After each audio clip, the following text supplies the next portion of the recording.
If you're into media production on any level, chances are you're at least thinking about producing your own content. And of course, the trick is, how do we get paid to create something we love? Over the last few years, sites like Kickstarter, Indiegogo, Seed and Spark, GoFundMe, and dozens of smaller sites have made it easy to put together crowdfunding campaigns. That doesn't mean it's easy to reach your funding goal. Here on the Groovy Guide to Crowdfunding Films, we explore the successes and failures and see if together we can crack the code to successfully crowdfund your next film or web series. This week on the Groovy Guide, we are talking with Patrick Askin, who is the director and writer and also one of the stars of Nick and Nicky, which is a modern-day screwball comedy and murder mystery. Welcome to the show, Patrick. Thank you for having me. And did I get all your participation right on Nick and Nicky? Well, actually, I'm not the director. I've written it, I star in it, and I'm producing it. I have a director named Marcus Levine. If I was directing it on top of everything else, I probably wouldn't be alive. That's what I get for not trusting my notes. I didn't have director in there, and something fine. tickled the back of my. Anyway, well, so welcome. So tell me about Nick and Nicky, because I watched the Kickstarter video, and I'm actually pretty excited about this film. Well, that's good. I'm excited as well. I'm primarily an actor. And I am a classic film buff. Okay. And over the years, I watch a lot of old films, and I love these screwball comedies, in particular from the 30s and 40s. So I'm heavily influenced by movies like The Thin Man and My Man Godfrey and The Philadelphia Story. And they don't make movies like that anymore. So I decided, I hit upon an idea of how to take that screwball concept with a rich couple, whether urbane or sophisticated, they're witty, they drink martinis, and by making it a gay couple, it anchors it in the contemporary world. Yep. So it's very much like, my pitch line on the Kickstarter is, instead of Cary Grant and Katharine Hepburn or Cary Grant and Irene Dunn, it's Cary Grant and Randolph Scott. I love that. And anybody who's an insider who knows their films knows that those two were actually lovers back in the 30s anyway. Yep. Whether they get that reference or not is not important. So I've taken that type of film and just recreated it in what I call a modern day upscale gay setting. Great. So, and it's fun. I mean, it's about wit and it's about banter. Yeah, that's really great. And I love the trailer you have for it, and I think you've really hit on something. And so let's kind of jump into this idea of the Kickstarter. And so let me ask you, why did you decide to fund it via crowdfunding? Well, first of all, I'm looking for investors, but as a non-celebrity and this as a first-time screenwriter, trying to raise money through traditional channels is difficult. Yep. So I do have one investor, and I did Indiegogo campaign last year, and that money allowed me to film what I filmed. Now I'm taking it to the next level, and I decided to do Kickstarter instead of Indiegogo the second go-around because Kickstarter has a much higher profile. Got it. And I think the name's a little easier to market. The disadvantage is, of course, with Kickstarter, if you don't reach your goal, you don't get the money. Right. Yeah. Right. So what has the process been like? So now that you've been through sort of two crowdfunding campaigns, granted for the same project, but since you've been through two projects, what's it like starting it up, and what have you learned along the way? It's hard. In a nutshell. Yeah. I knew that going in. It's been a little more challenging than I thought. I got the initial burst. I got some people to put in. I tied it in with with my birthday, and I had people donate instead of giving me gifts. Yep. But trying to get the Kickstarter campaign to go beyond my immediate circle has been a little more challenging than I realized. Yeah.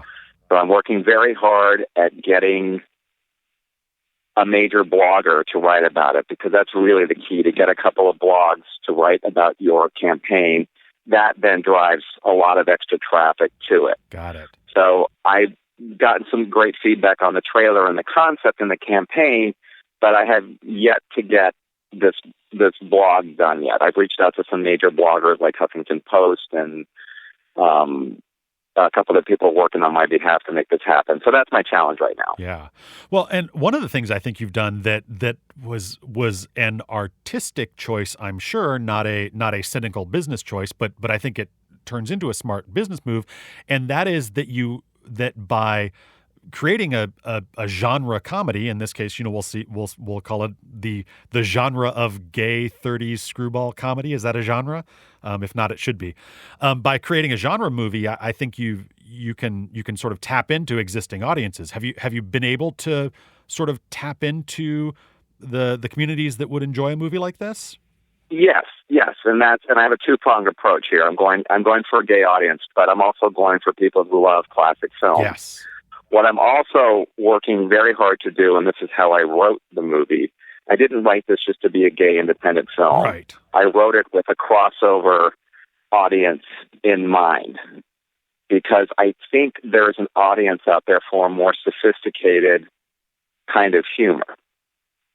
And I am actually doing something very ambitious, which is I'm trying to recreate a genre. Yes. Which is the screwball comedy. Right. And a friend of mine pointed out, and this has become my marketing phrase, he goes, "You're doing something that's never been done before.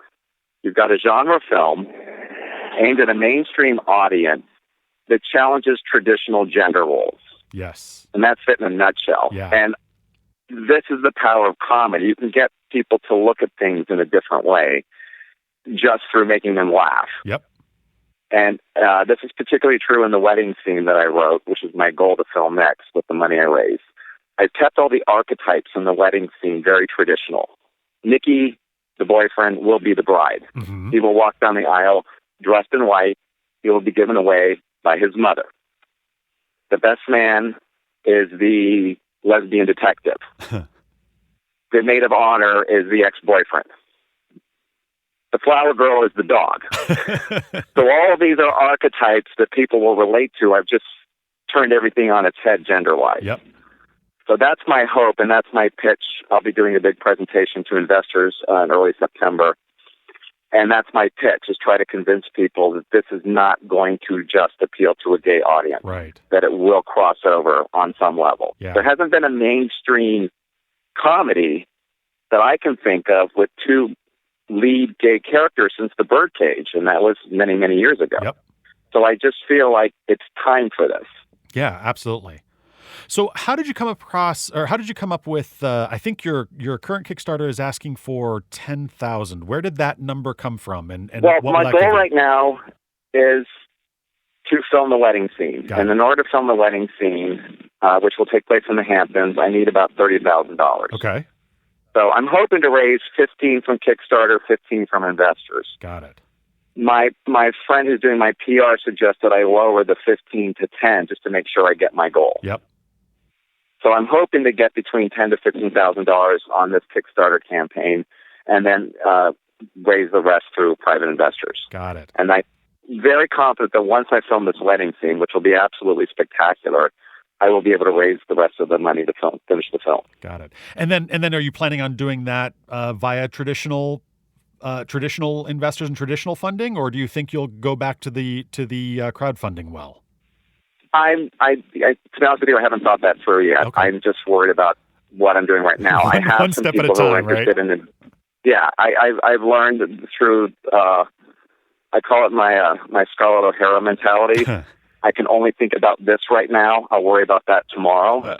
And that kind of laser-like focus has allowed me, beginning in January, to go into pre-production, then to actually get the location, then to film what we filmed, which is about 10 pages of the script. Mm-hmm. Then I spent 2.5 months fashioning a trailer. Now it's about the crowdfunding. So it's piecemeal. Yeah. If I could raise all the money on crowdfunding, if for some reason the Kickstarter campaign really hits, then that gives me a lot more freedom, and I'm not so reliant on trying to get people to invest. Yeah. So, but I have a couple of promises from people who aren't ready to invest, but they're willing to give a sizable contribution on Kickstarter. I got at least one colleague to promise between $2,500 and $5,000 towards the campaign. Oh wow, yeah. So you lock those people in, and then that generates some additional excitement, and you're off and running. So what are you doing to communicate regularly with your audience, and do you think you're doing that well, or do you think that's an area where you can improve? Well, I'm reaching out to number one, major bloggers to try to get someone to write about it. Yep. I'm doing social media, Twitter, Facebook. I will be doing a mass email next week to both friends as well as acquaintances and basically anyone I've ever met whose business card I have. Yep. I could be doing more. I kind of hit a point last week where, with particularly Facebook, where I feel like, okay, I'm kind of hitting my head against the wall here. I need to do this a little differently. Now, I did do a post where I used the dog. So we've got this adorable dog in the trailer, and I did a whole thing saying, "Hi, my name is Dakota. I star as Nora, the beloved pooch in the film Nick and Nicky. Please make me a star. Go to Kickstarter.com." And I'm using the dog as a promotional thing, and that got a lot of response. Yeah, that's but great. That's really clever. I don't have the resources to hire a full-time PR person. So trying to do this, as with this whole process, I'm doing a little too much by myself. But isn't that the nature of being an artist, that you're always doing too much by yourself? But right. But it in terms of PR, I definitely need to reach out to other people. So I've worked very aggressively in the last 4 days, to reach out to people who write these mainstream blogs, particularly Gay Voices at Huffington Post. If I could get them to just do a small write-up, that could take a lot further. But I could be doing more. Yeah. I mean, what I've been told by people is, you're doing everything right. The campaign looks great, but I could be doing more. Yeah. Interesting. So what have been some of the biggest challenges you've come up with on the funding side? But the biggest challenge is just to get it outside, to get it to be viewed by people beyond one's immediate circle. Yeah. And that's the challenge. I mean, you can get it to your friends, you can get it to your family, you can get it to their acquaintances and maybe their people, but getting it beyond that, what I think that I'm most frustrated about is I worked very hard, particularly on Facebook, to get a large number of small contributors. Yep. Because the way Kickstarter works, as I understand it, the more backers you have, doesn't matter if they're only putting in $1, the more backers you have in your campaign, Kickstarter then ranks it higher. Got it. And it's more likely to catch notice. Mm-hmm. So I would love to be able to get 300 people all putting in $10. Yep. And all of a sudden I've got 300 new backers. Yeah. That's not a ton of money, but I think that will jumpstart it. And I've been working very diligently on Facebook to convince people.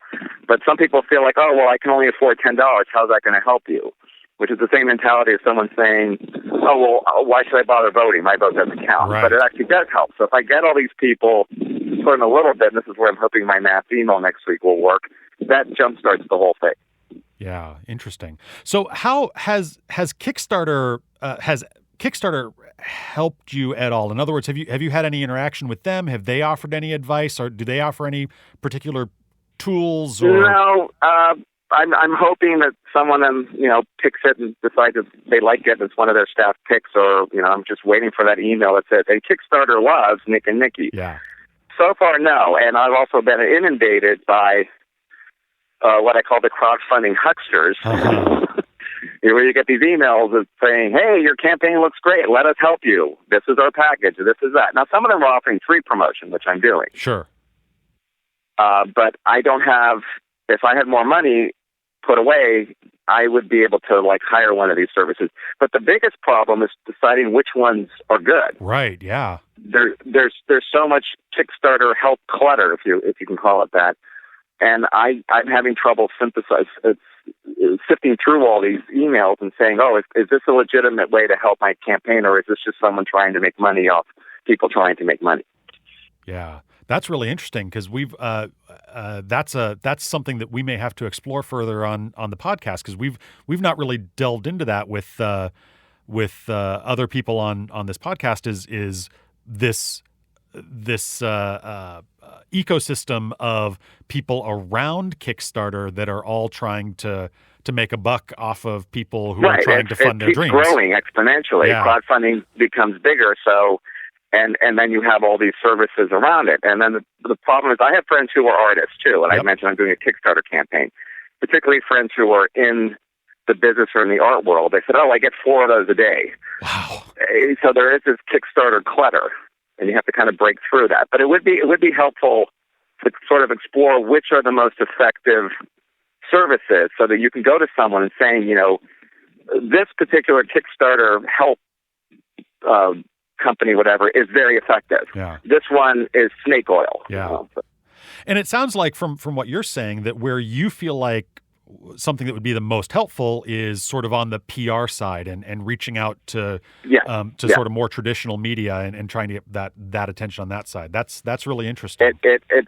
All the campaigns I've researched that were very successful, that went out beyond their immediate circle, had a major blog writing about it. It can't just, I have a couple of small blogs that have written about it, but it's got to be, again, like Gay Voices at Huffington Post, a blog that has a huge readership. Yeah. That then will drive, if someone writes that and then there's a link to it, that will drive an enormous amount of traffic to the Kickstarter campaign and to my website. And there is where I'm optimistic if I can get that to happen, because I do feel like this trailer is very catchy. It's not like anything out there. No, it's not. It just looks different. Yep. Yeah. And it's fun, and that's my hope. Yep. So I still have time for that, but I'm not there yet. Yeah. Great. Well, we're not a major blog, but we do still want to help you out as much as we can. So where can people find out more about Nick and Nikki and hopefully go and support you? Well, they go to the website, which is nickandnickythemovie.com. Cool. And then they can just go to Kickstarter.com and look up Nick and Nikki. Those would be the two best ways to do it. Great. Outstanding. Well, thank you so much for taking the time with us today. And thanks to our listeners for listening to the Groovy Guide to Crowdfunding Films, which is part of the Groovy Guide Network. This week's show was produced by Robert Watkins and mixed and edited by Armando Cepeda. Please subscribe to our podcast on iTunes or Stitcher, and don't forget to rate the show because that helps other people discover us. If you'd like to be featured on a future episode of the Groovy Guide to Crowdfunding Films, send an email to crowdfunding@groovyguide.to. And thanks so much for taking the time, Patrick.